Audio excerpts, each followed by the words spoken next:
It's setting up the meeting right now.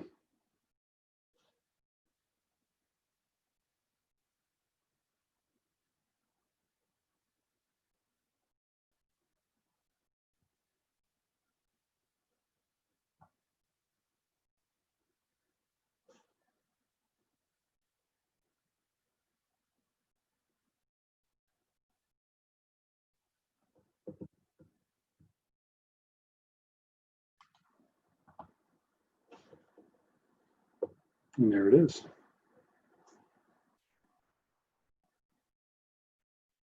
All right, so I don't have to close. All right, I'm going to start the meeting now. Good evening, everyone. My name is Kevin Hajos. I am the Superintendent of Public Works for Warren County. And I'd like to welcome you to the Bay Road over Halfway Brook Bridge Replacement Project. The purpose of this meeting is to present the proposed design for the bridge replacement and to receive comments on the proposed project from individuals, groups, local officials, and local agencies. This public information meeting is part of the continuing efforts by the involved local, state, and federal agencies to encourage public input into the development of transportation projects. As you see, we're doing this based on a Zoom meeting, and excuse, my name is not Tammy, it is Kevin Hajos. As authorized under Governor Cuomo's executive orders, the public will not be permitted to attend the public meeting in person. Instead, we are providing you this public informational meeting through Zoom, and you're able to participate in the meeting with comments through the Warren County YouTube webpage. Again, my name is Kevin Hajos. I'm the Superintendent of Public Works. I have with me today Nathan Holmes, who is the engineering project, and our senior civil engineer is Ed Downey, who is not present tonight. I'm going to turn this over to our consulting engineering firm, Creighton Manning, shortly. I just wanted you to know that this is a live presentation and it's being recorded and placed on YouTube. This presentation will be available to be reviewed starting Monday, September 14th.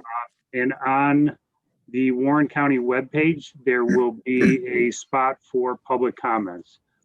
So at this time, I will turn it over to Charles Contungeon, who is the project manager for the project.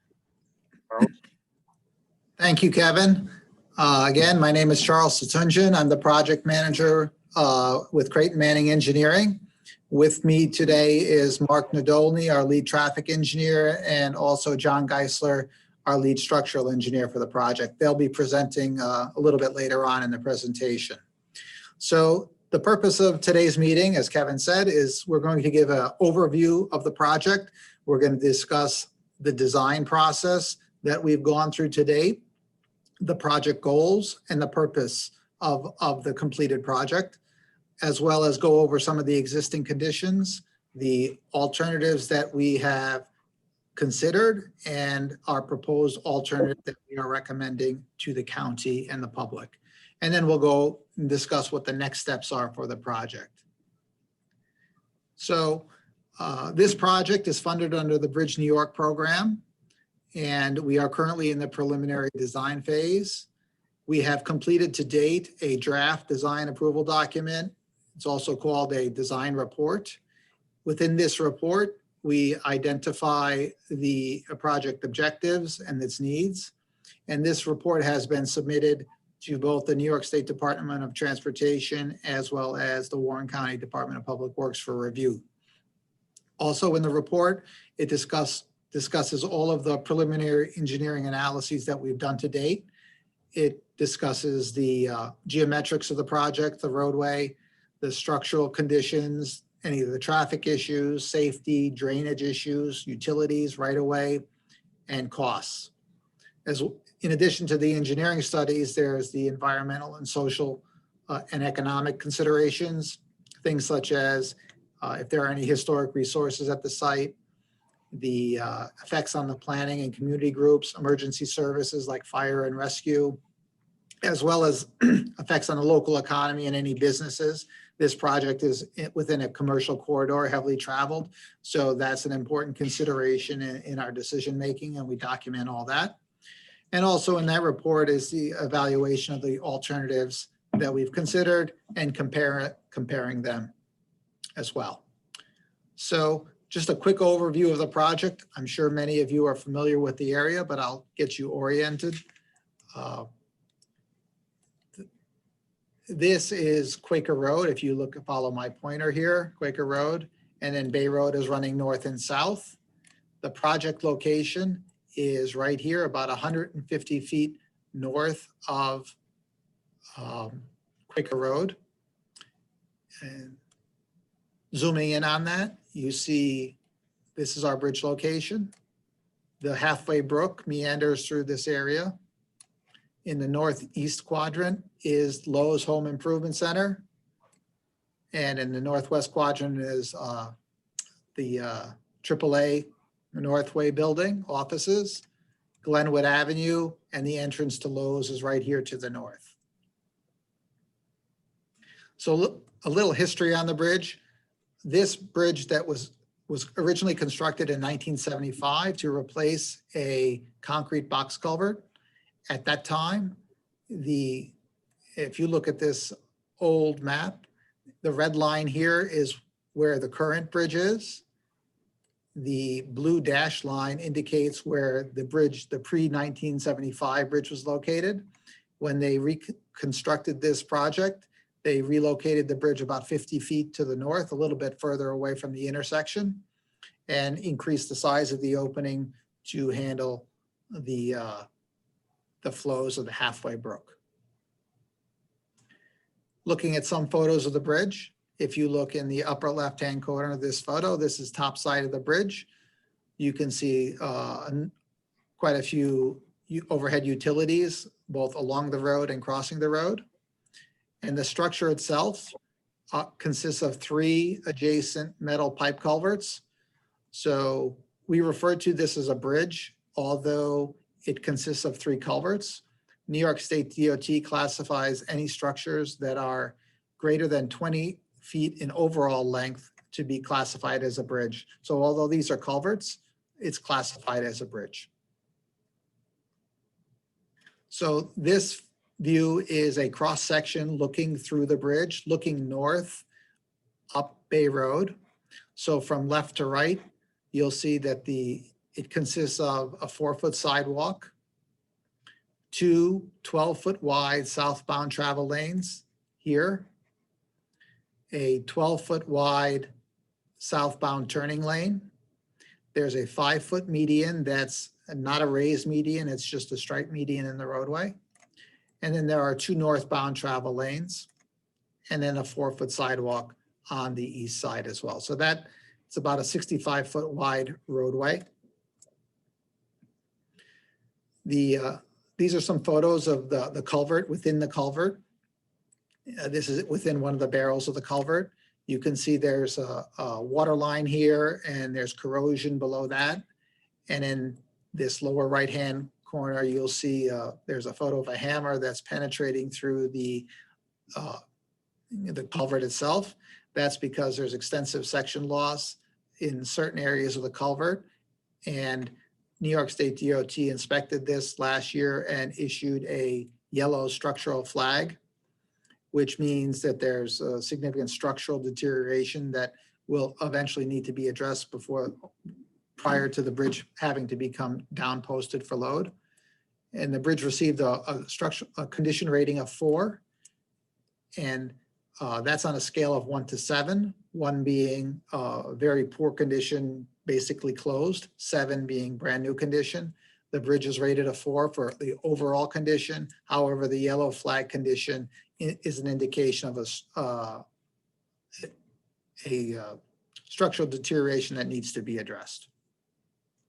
Also looking in the barrel of the photo, you can see here, there's a lot of silt that has collected within the culverts, and there's overgrowth within the culvert.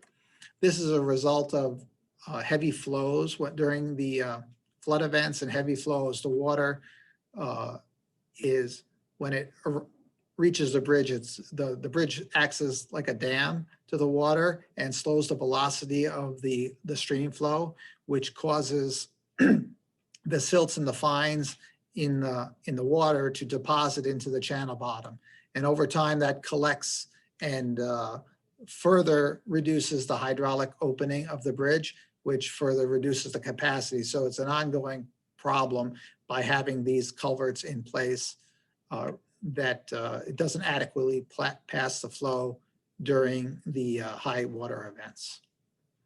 Some other issues that exist with the site, looking on the top side of the bridge, there are the existing sidewalks that are there are 4 foot in width, which do not meet current ADA requirement of width.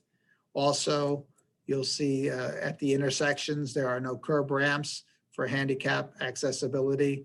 So those are some items that we would look to improve with the project.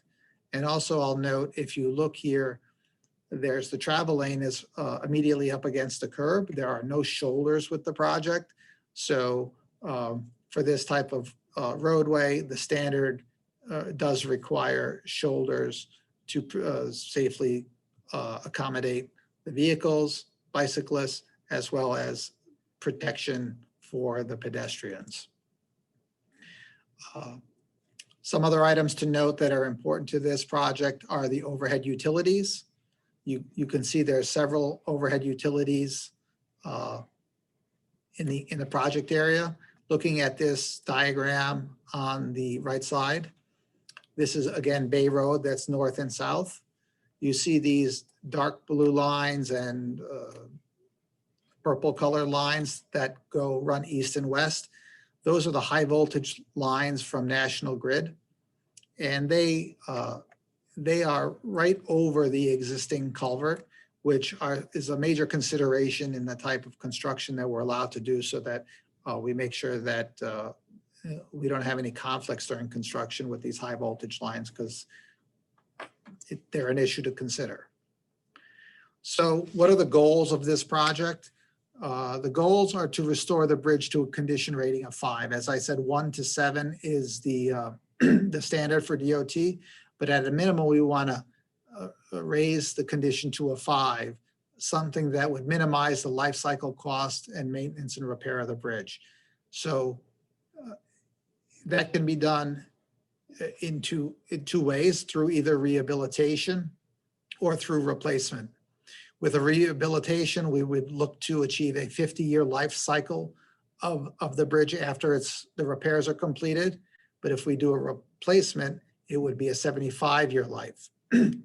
Obviously, if we did a replacement, we would look to get the rating to a 7, which would be a like new condition. But the standard for rehabilitation would be slightly less. But we consider both and we evaluate those, just like we'll discuss shortly. And the other major goal for this project is to improve the hydraulic opening at the bridge, to reduce scour vulnerability, and to adequately pass the flows during all the flood events, the 50-year event and 100-year flood event. The project, like I said, is funded through the Bridge New York program, and there's currently a little over $2.5 million available for construction funding. Of that, 95% of that is paid for by the Federal Highway Administration through the federal government. So a little over 2.4 million will be provided, funds will be provided through them. And approximately $130,000, a 5% match, is required by Warren County Department of Public Works. So the project overall will have a relatively small cost to Warren County. So at this point, I'm going to turn the presentation over to John Geisler, who is going to discuss the alternatives that we've considered for the project and go into a little further detail with that.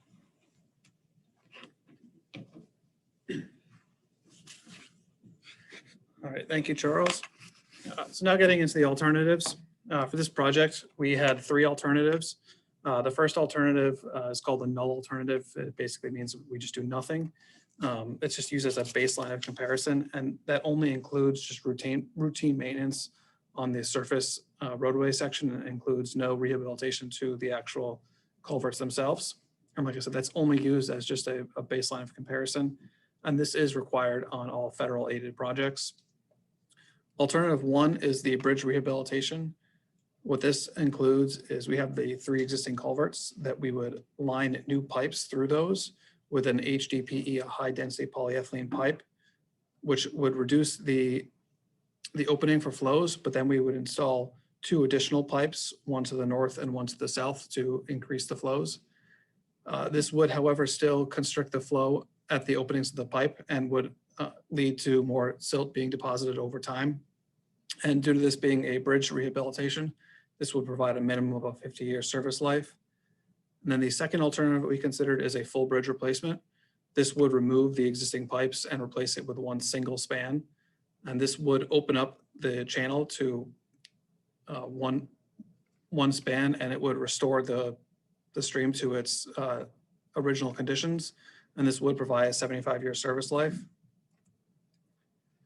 This is an overall site plan for the project. This is the same regardless of which alternative is chosen. This is the same for both 1 and 2. So looking at the site, this is now orientated in a north-south, looking left to right. So over here to the left, this is Quaker Ave, which runs west to east. And then now going north to south, this is Bay Road. And over here to the right, this is the intersection with Glenwood, the entrance to Lowe's. You can travel further north along Bay Road. And then over here, this is the AAA parking lot and the AAA entrance. We have a light gray and a dark gray color. The dark gray color is the full limits of our projects. We plan on reconstructing the roadway completely within this section. And then here is our new bridge location. The dark gray, we would fully reconstruct 5 lanes of traffic, the 3 southbound lanes over here, and then the 2 northbound lanes over here. We would also provide 2 new 5-foot wide sidewalks on each side of the roadway. You can see one here, and then the other one over here.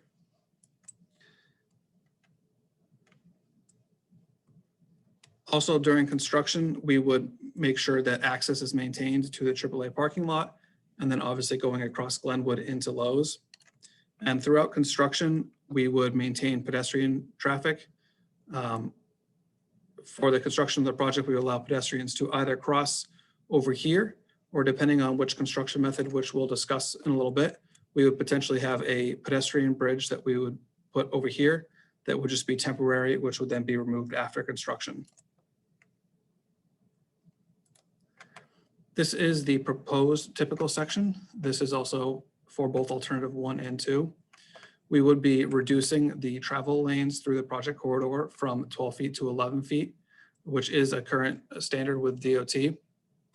We would also be providing new striped shoulders along the curb line, which this is a standard, and this will also match the project corridor if you go north and south along Bay Road.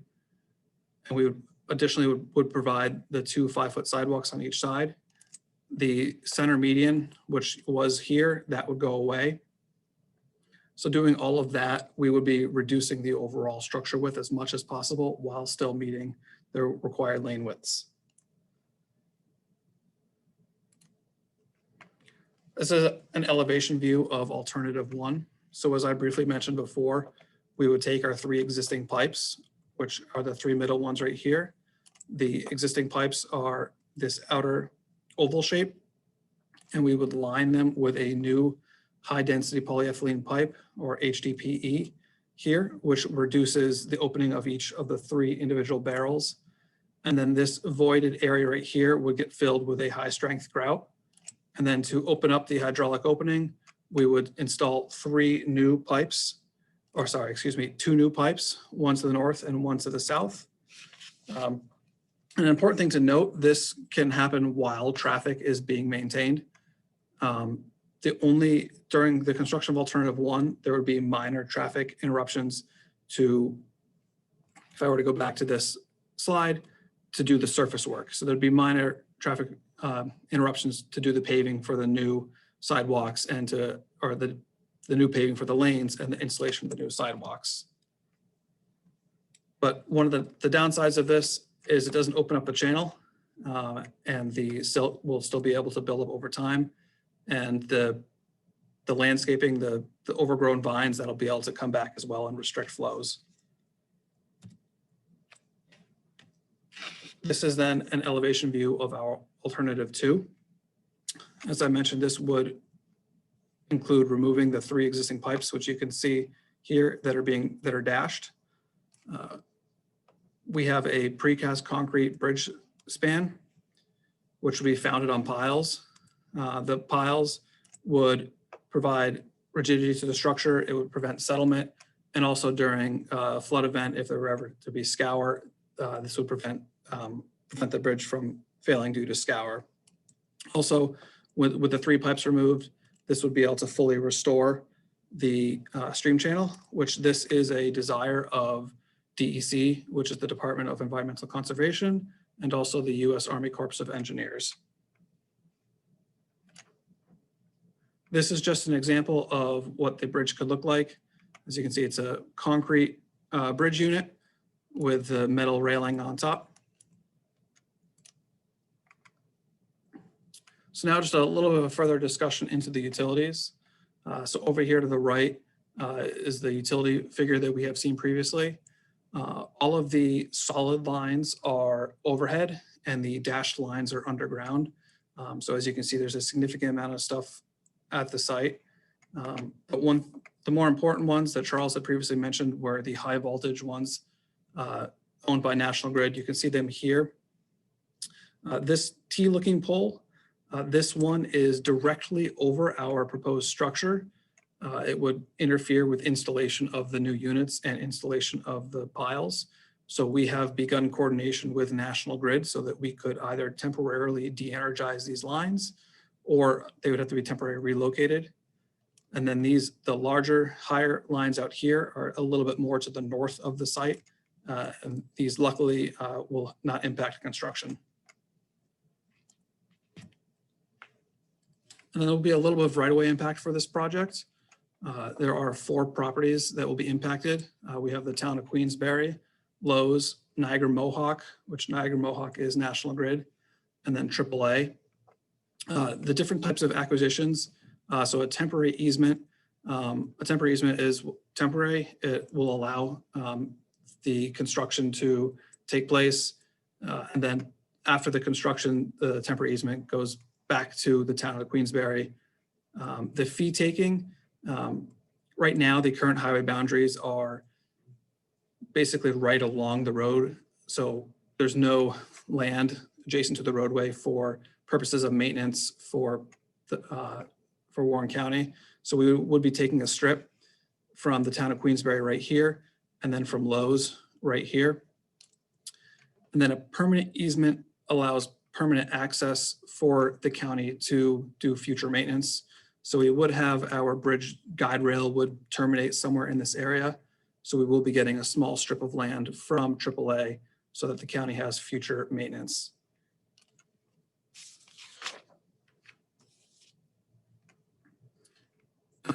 And also one thing to note, the access to AAA into Lowe's won't change during construction. The driveway that's right up here will still be maintained during construction. And then from here, I'm going to turn it over to Mark, and he's going to talk about construction and the impacts to that.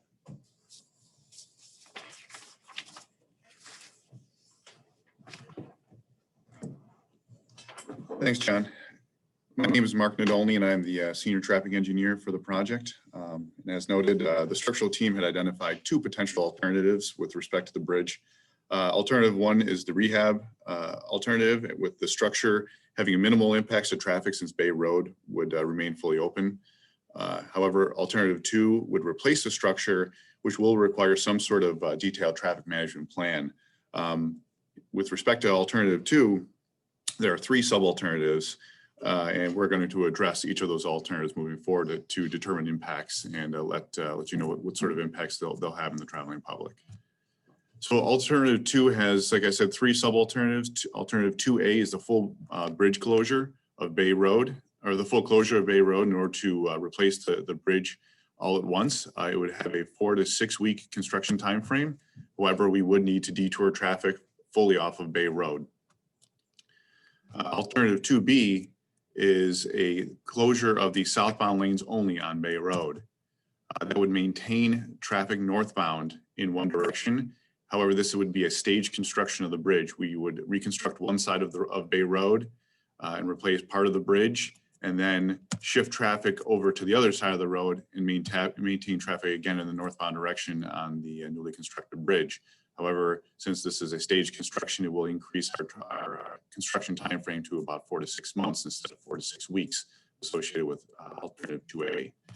Alternative 2C is the 111 option. We refer to that.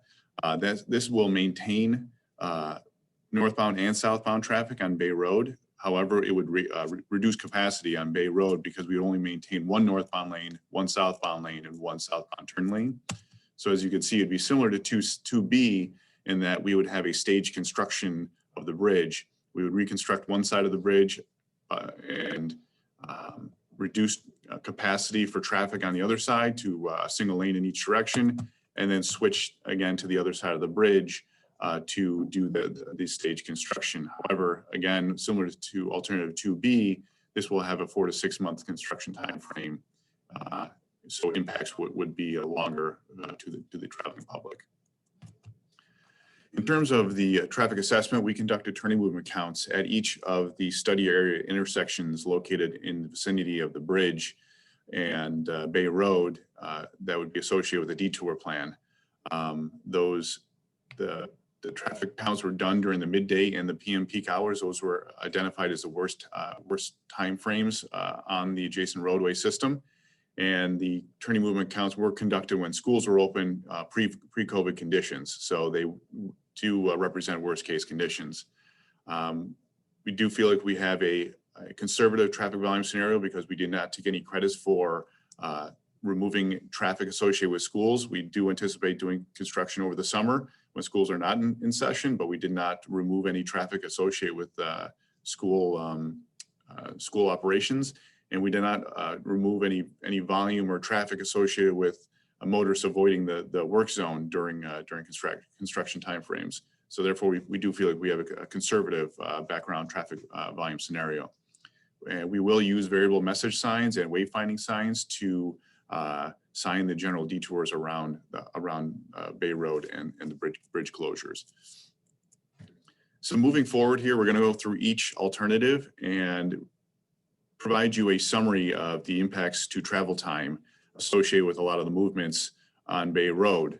For example, for alternative 2A, we would be closing the bridge entirely. And right now, traveling northbound and southbound on Bay Road, it takes about 2 to 2.5 minutes to traverse Bay Road. Now, if the bridge is closed, we are going to need to use Glenwood Avenue for a southbound detour and Meadowbrook Road and Cronin Road for a northbound detour.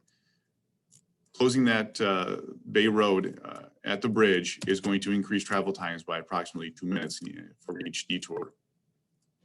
Similarly, for movements to and from the east to go north, that right now that takes about 2.5 to 3.5 minutes to make that movement. However, if we eliminate Bay Road between Glenwood Ave and Quaker Road, we would need to use Meadowbrook and Cronin Road as our detours.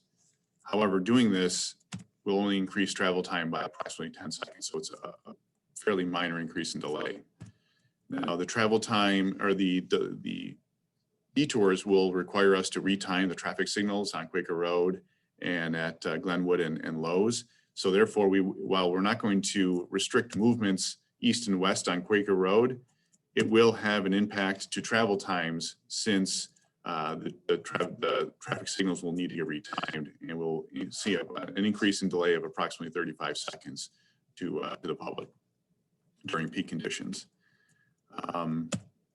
So in order to accomplish this, we need to implement some various improvements. A couple of those improvements would be installing temporary traffic signals at Wooddale Road and Glenwood Ave, and also at Cronin Road and Bay Road.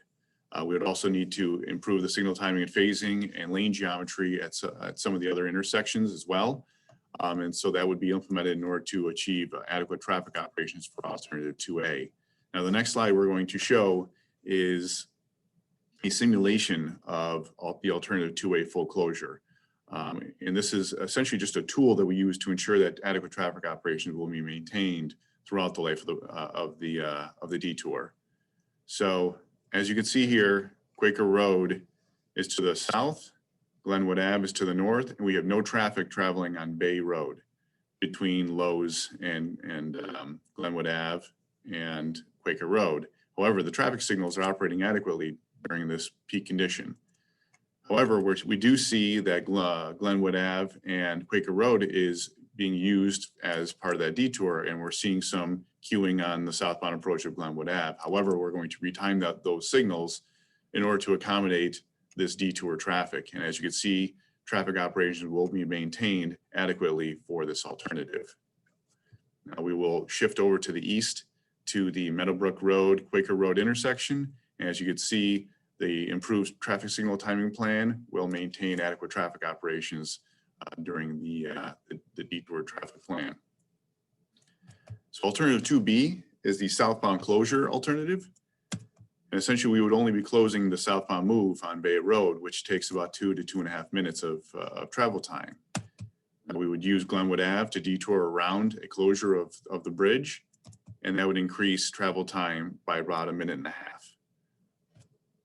In addition, anyone going to and from the east and west from the north, right now that takes about 2.5 to 3.5 minutes. We close the bridge in the southbound direction. We will need to use Cronin Road and Meadowbrook Road or Glenwood Ave to detour around, and that would increase travel time by fairly insignificantly by about 10 seconds.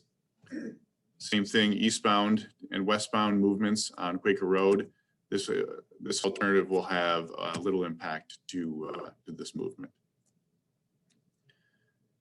But in terms of the improvements needed to implement the detour plan for alternative 2B, it's the same improvements associated with alternative 2A, which is the full closure.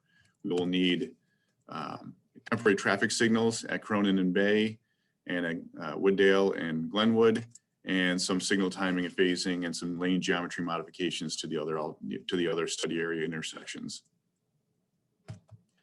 Now, the last alternative, alternative 2C, or the 111 option, would continue to maintain limited capacity on Bay Road. So right now, it takes about 2 to 2.5 minutes during the peak times to traverse Bay Road. If we maintain traffic, however, will reduce capacity, we can actually not change the travel times. However, in order to do this, we need to relocate or reallocate green time from some of the movements on Quaker Road to Bay Road. And if we don't do that, we'll have queuing and stacking through the adjacent traffic signal at Lowe's. So since we're not changing travel time on Bay Road, we're going to need to change travel time on Quaker Road since we're reallocating green time from the traffic signal. So for example, anyone going to and from the east or west, there's going to be reduced capacity and changes in traffic signal timing, and we will see an increase in travel delay of about 20 to 30 seconds during peak times. Similarly, on eastbound and westbound on Quaker Road, we are going to see some increase in travel time of approximately 10 to 20 seconds. However, in terms of the improvements necessary for alternative 2C, we would only need improvements at signal timing and modification and lane geometry improvements at the Glenwood Ave intersection at Bay Road and the Quaker Road intersection at Bay Road. Now, as John had mentioned earlier, access to the AAA Northway office building and Lowe's would not change for the general public. However, some of the roadway geometry and the existing utilities along Glenwood Ave is going to limit the size of some of the delivery trucks. The Glenwood Ave cannot accommodate the large interstate tractor trailers that are 67 feet long. The delivery trucks would need to be 55 feet long or less in order to negotiate Glenwood Ave or use New York Route 149 to the north in order to access Bay Road. But as you can see to the right here, we've got a couple of pictures of truck movements coming from Glenwood Ave to Bay Road. And the first one, the one on the top, is an eastbound left turn to travel northbound on Bay Road. And as you can see, that movement those trucks can stay within their lanes. However, the southbound right from Bay Road to Glenwood Ave would have some off tracking on the adjacent lane on Glenwood Ave. So therefore, we would need to relocate the stop bar located here to the west so that any trucks making that movement would not impact vehicles waiting on Glenwood Ave. So that is a summary of our traffic assessment, and I'm going to turn it over now to Charles to go through the different cost aspects of the sub-alternatives and to provide a comparison of each of the alternatives as well.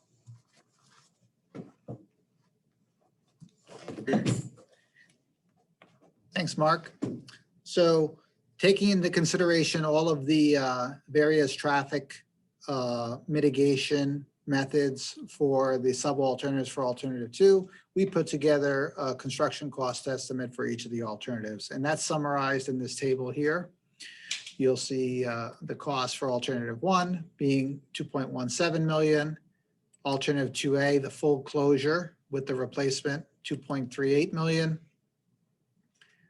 alternative 2B and 2C being 2.57 million and 2.39 million. They're relatively similar in cost, the replacement alternatives. The lining rehabilitation alternative is about 200 to 300,000 less for both of those. I'll discuss that a little bit in more context going forward. So, you know, we have these basically 4 alternatives, and we are recommending an alternative that is best for the county and the public. So in making our decision, our main basis is which is going to be the best product for the most reasonable price that's going to have the least impact on the public. And based upon that, we are recommending alternative 2A, the bridge replacement with a full closure.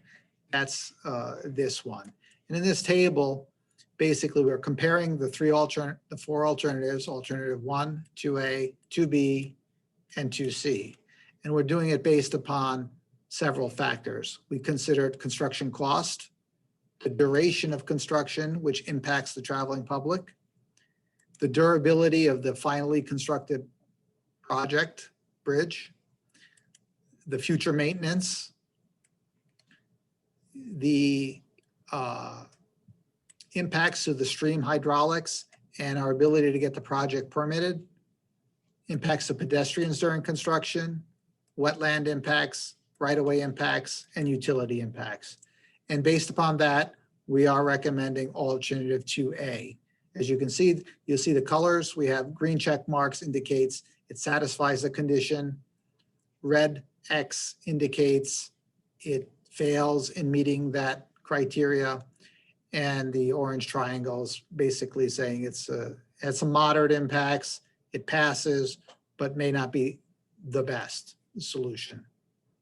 So initially we are ruling out alternative 1 for the main reason that it will continue to have a maintenance issue in terms of having to clean out the pipes from the silt, because although the pipes will be able to pass the water adequately, they will still slow down the velocity of the stream, causing silt and sediment to deposit in those pipes.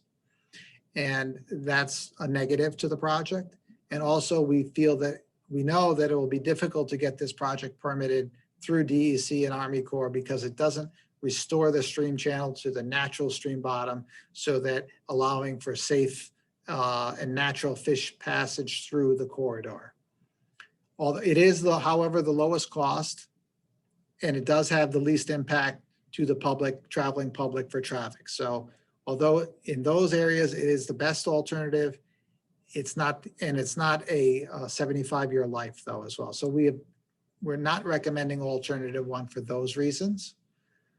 Alternative 2B and 2C, they are slightly higher cost, and they do have lesser travel delays, time travel delays, as Mark mentioned, through the corridor, approximately anywhere to approximately a minute delay for the northbound and southbound traveling public, as in comparison to alternative 2A, which has a greater time, approximately 2-minute additional delay.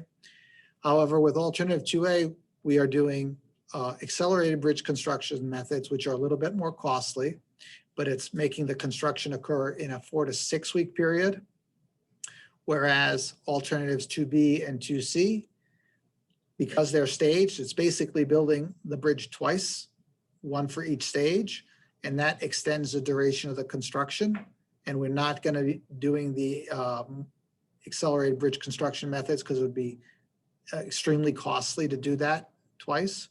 So we feel that the longer delay over a shorter duration is the least impact to the public. So we are recommending alternative 2A, the full bridge closure, to the county for consideration. So what do we do at this point? We are looking to receive the comments from the public today after the meeting closes. That will be done in either email format or written letters, and we'll give you that information at the close of the meeting. We'll take those comments that we received today. We're going to incorporate those into the draft design approval document. We're going to address those comments. Hopefully, it's our hope coming out of this meeting that we're going to get positive feedback and reaction to the proposed alternative. And if there are any questions or clarifications or modifications, we will consider those and incorporate that into the final design report. We would then issue a final design report to both Department of Transportation and Warren County for their consideration in October, and hopefully be granted design approval by the end of the month of November, at which point that allows us to go to preparing construction documents and do our detailed design, as well as begin the process of acquiring a right-of-way from the property owners and utility work agreements from the various utilities that are impacted. It's our hope that the detailed design be completed in November of 2021 and advertise the project for construction at the end of the year of 2021, with construction beginning in June of 2022.